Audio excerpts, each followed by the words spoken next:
afternoon, everyone. It's a pleasure to be here. I'm Ben Baseley-Walker, Managing Partner of Andart Global, and it's a pleasure to welcome to the stage some very interesting voices who I think are going to give us some very unique perspectives on what is about to happen and what is happening in the Maldives. So without ado, Eezan Shahul, Chief Commercial Officer of the Maldives Fund Development Corporation, and Tony Miki, Partner at Foster & Partners.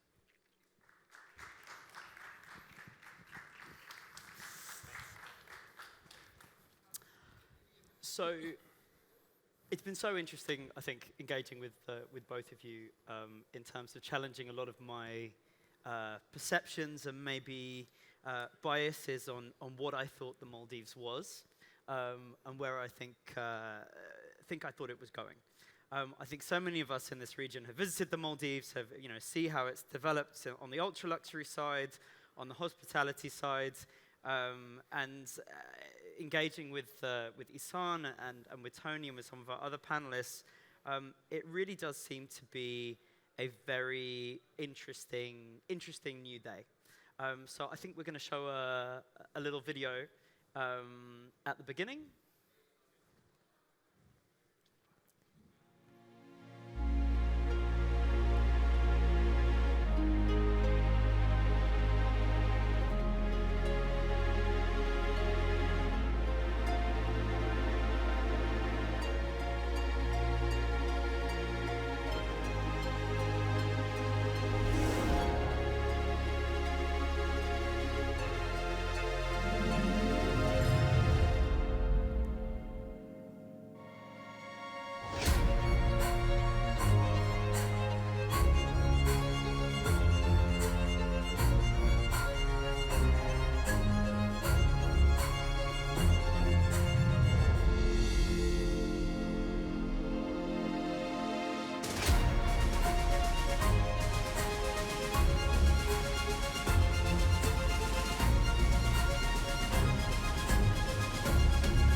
So when I saw this video the first time, I went, yeah, that's the Maldives I know, that's the Maldives I love.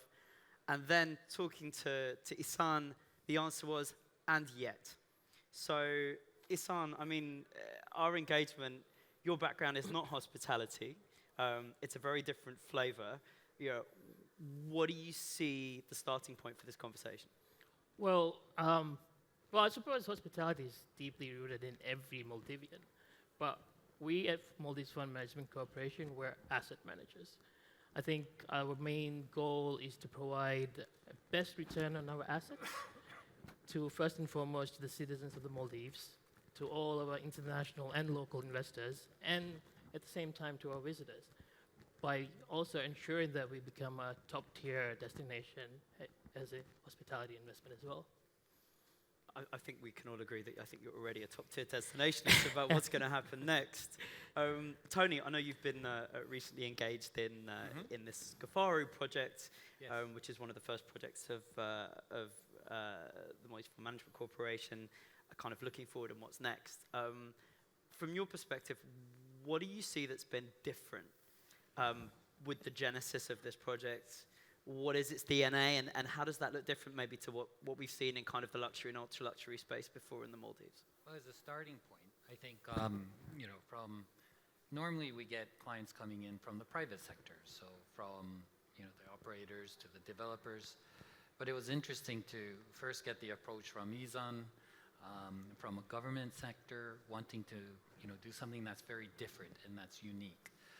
From our point of view, looking at how government can make a difference to the challenges that Maldives face today, primarily with climate change and with infrastructure, the communities. How can that all be brought in to an integrated sort of ultra-luxury resort? That's the way we face the challenge of this project. And I think we were able to come up with something that was very unique, that is not just thinking about hospitality in its own self, but looking at it in a global picture. How does the infrastructure work? How do communities come into this? And looking at it in that sort of way. So, for me, there's all these moments, I think, in Maldivian history and tourism that have been so critical. And there's been all these different hurdles, I think, that have kind of been overcome in different pieces. As the basis of your tourism when you started, I see that as being kind of a continuum to where you are now. Like, how do you feel in kind of where you started in '65 to how you get to now? Yeah, I mean, it's an interesting story, right? We became independent in '65. Everyone outside said, tourism's not going to work. You got to go to shipbuilding, you got to go fishing, and we ignored them, right? And then 52 years later, here we are. I think it's a new day in the Maldives with the new government. I think it's a new phase where we want to continue to augment what we already have as a luxury and ultra-luxury destination with one island, one resort. But at the same time, try to see how we can bring something new, a new experience or a new dimension to the Maldives tourism sector. So Tony, when you were kind of putting together this project, like, what is new? What is different? What have we missed? What does the facet of the Maldives, both from the investor community, the design community, and the tourism experience, like, what are we going to see? Well, when we first approached the project, we're sort of looking at, okay, so what is Maldives? Because to be super ultra frank, you start looking across the globe, everybody started copying the Maldives. And everything looked all the same in just a different location. One thing that we thought needed to be brought into this was authenticity. Why are we going to the Maldives? We want to go because we want to enjoy the Maldives. And we're looking into what are the assets that the Maldives have. It's the people, it's the sea, it's the ecology that you have. But it's also the challenges that sustainability and the wider sort of developed worlds are putting onto Maldives with a global sea rising. So how can we integrate and have a resilient master plan that can accommodate all of those challenges and bring the community into it? And that's why for Gafaru, one thing that's unique is the Gafaru inhabitants who are there at the moment are part of this resort. And we sort of made sure that they're integrated, that community is part of this development. It's not, the super rich are there and the community is here. It's got to be an integrated sort of piece. So, from an integration perspective, which I think is such a critical part of what I'm learning about the new direction of the Maldives, from where you sit, Eezan, this is the first, it's a real change in direction for the country. That this is the first time at the state level, at the government level, you're really starting to get involved in the hospitality business as an asset class. When you're doing that, how does that fit in together in how you're thinking about development in the country, how you're thinking about working with existing investors, new investors? What does that look like, and bringing those kind of two halves of the coin together? I think since we've been very good at what we do for so long, and introducing something new always needs that hand-holding where government can curate these projects and try to see how much collaboration we can have with global investors as well as our local investors at the same time. So one big example is, I'm pleased to say that the president 3 weeks ago has officially announced that Maldives will be going into the residency by real estate investment market, so which is a big thing for us. I think the timing is perfect. I think Maldives as a tourism destination can bring good yield to any investor through these new products. So super excited to announce it, super excited to talk about it throughout the next 3 days. And I think this is a kind of, and obviously I think what we've seen here at FHS, certainly compared to what I've seen before, branded residences is quite the thing. And I mean, who doesn't want half your hotel paid for up front? I do. I think, looking at this and looking at kind of the post-COVID world, this seems to be looking at a very unique strategy. That we're seeing more people who are remote, we're seeing more people who are living, very peripatetic lives around the world. And now Maldives is not just for the weekend. It's not just for a week, 2 weeks for a honeymoon. Yep. It also seems to me that you're looking at how you integrate life into that. So, Tony, from your perspective, not only in Ghafaru, but inshallah, you'll be working on lots more projects in the Maldives of different types. Yes. You know, how do you start viewing that change in consumer experience and desire, and how is that fitting into the Maldives vision and what you see? I think there are two parts, right? There's one is that we need to understand who we're bringing. We need to understand the customer. We need to understand what their needs are. And, looking at the various brands, especially the people that are here, it's what kind of clientele they want to bring. And we need to sort of design to their needs and understand their needs. I think that's the first point of call. But working with MFMC, the key work that we've done as we did the master plan was we talked to all the ministries, and we were looking at what their goals, what their visions are, and trying to make sure that we're creating a sort of holistic sort of approach which hits all of the ministry's aspirations as well, that meets the hospitality segment as well, right? So it has to be that right balance between the private sector as well as the government side to try to find that right niche that suits all. And my understanding is that's kind of your key role, Eezan, is to be kind of, you're not a traditional asset manager, that you're part government representative, you're part asset manager, you're part destination developer. It's kind of a complex role you're playing that maybe we don't see in larger countries. When we're looking at the investment community when it comes to hospitality, what do you see your key roles as in servicing that and moving forward? I think, overall, it is, we do wear a few hats in terms of what we do, but I think our main aspiration is to collaborate with the industry so that we're doing everything right, being mindful of how we make the changes to our industry, because, as I mentioned, we've been doing it pretty well for a bit of time. And then ensuring that whoever comes in as investors or collaborators or operators get the best return.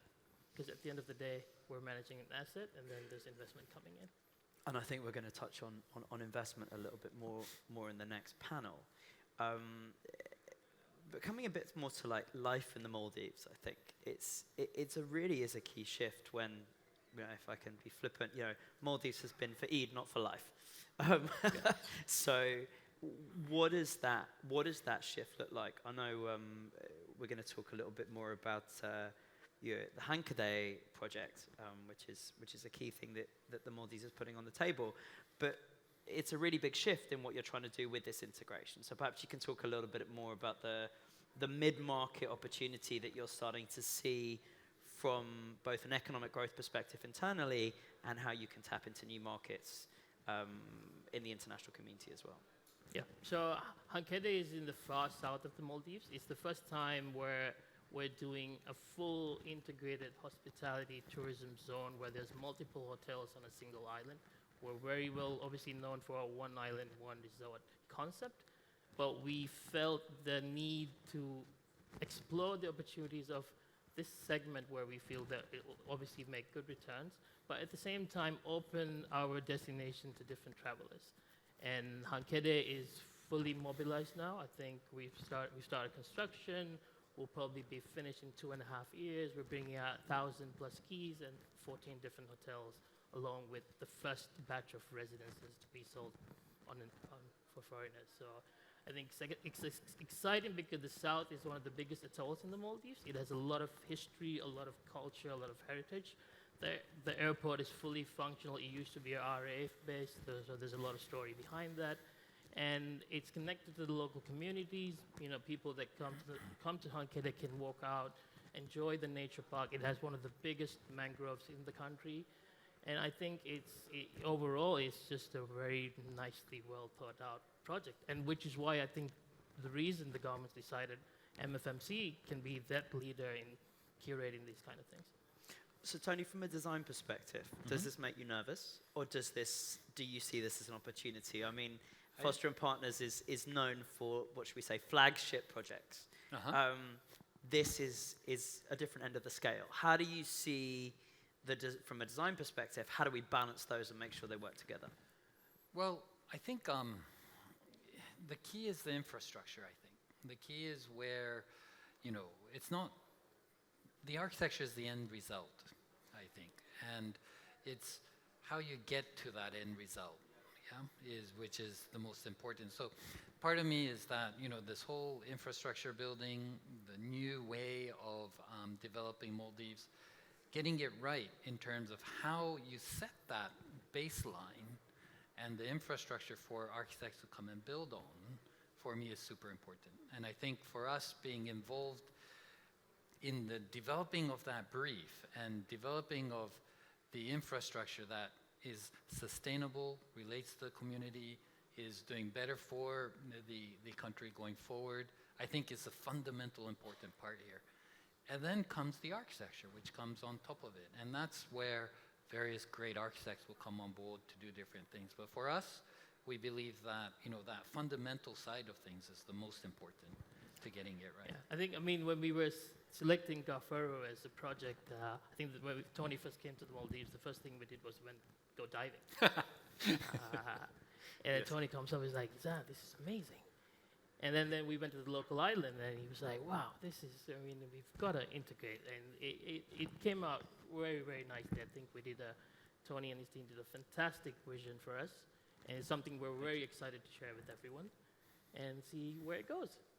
So, I think it's all great having a vision, right? But as you say, it's all about the practicalities. Correct. I think this event especially is that there's a lot less vision at FHS and there's a lot more money.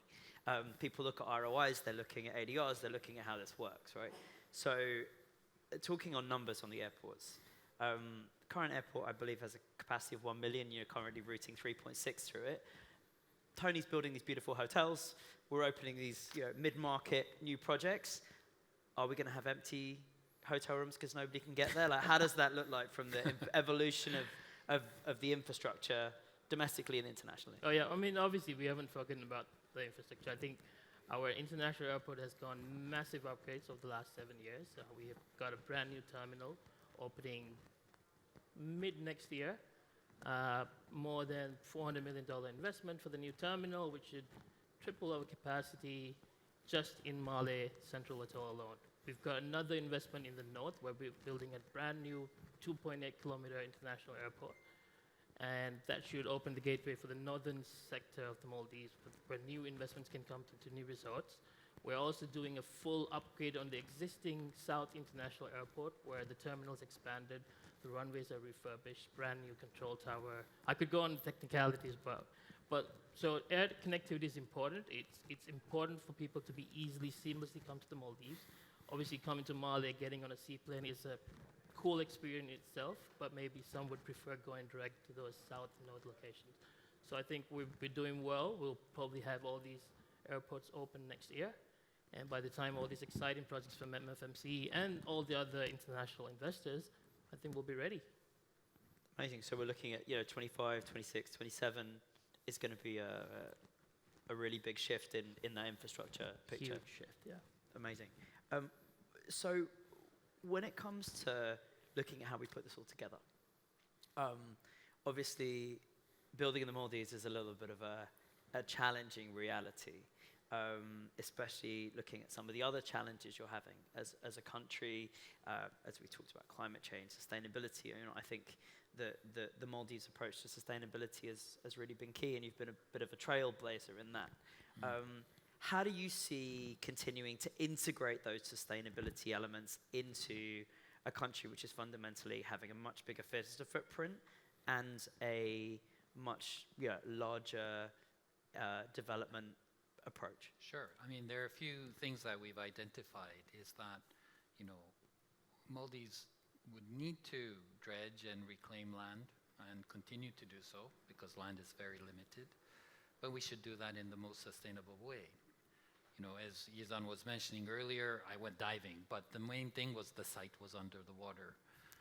Where can we build? What damage is it going to create?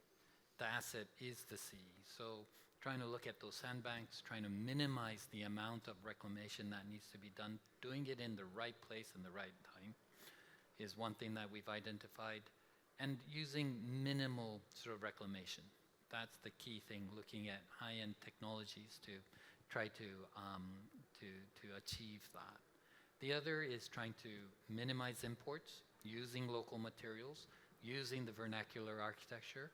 That not only brings in the identity of Maldives, but also develops the craftsmanship that you have in the Maldives and bring that tradition throughout, amongst many other things. But I think key steps like that brings the carbon footprint down and also creates something that's authentic at the same time.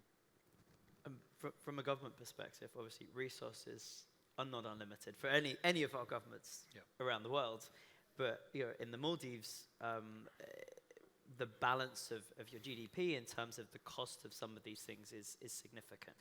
So how are you kind of balancing that economic growth, investor portfolio, and sustainability challenge as a calculation? It's on a pure number scale, it's not easy to gauge how important tourism is to our growth. I think when you look at it, it's imprinted in every single person. It's a way of life for us. So it's very important. It's critical for government to ensure that tourism keeps growing, keeps adapting. I think, and that's what we're doing. we've over the last 52 years, we've faced significant challenges building infrastructure over 1,000 islands, providing social services to everyone in these islands, at the same time ensuring different hospitality assets are built. We faced the tsunami, we faced different climate change related difficulties. At the same time, obviously, we went through COVID. And I think the Maldivian people rose up to the challenge and will continue to rise up and ensure that this sector which has helped us grow up to this point over the last years, will continue to be pivotal to everyone. Thank you so much. Eezan and Tony, a great start on kind of setting the Maldives vision from a design perspective and from the government perspective. We're going to show a brief video now, and then we'll be back with the next panel. Please join me in thanking Eezan and Tony. Thank you. Thank you.